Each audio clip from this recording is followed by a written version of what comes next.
নমস্কাৰ সকলোকে কালি সিএম ছাৰে ফেচবুক লাইভ যোগে জনালে যে 7 মাৰ্চৰ পূৰ্বে এডিআৰ ৰিজাল্ট গ্ৰেড 4 গ্ৰেড 3 দিম বুলি ক'লা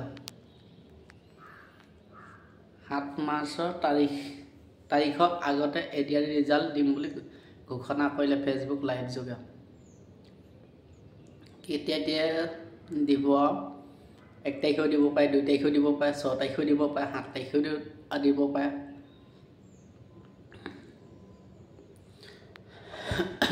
বহুত আশাবিলাক পূৰণ হ'ব আৰু এতিয়া কোন পাছ কৰে এডিআৰ ৰিজাল্ট আহি গ'ল কালি 10টা বজাত লাইভত ক'লে এডিআৰ ৰিজাল্ট দিম বুলি সোনকালে দিলে ভাল হয় আৰু এতিয়া কোন পাছ কৰে কাট অফ কিমান আহে সিলেকশন কোন হয় এতিয়া আকৌ এডিআৰ 3.0 আহিব বুলি কৈছে থ্যাংক ইউ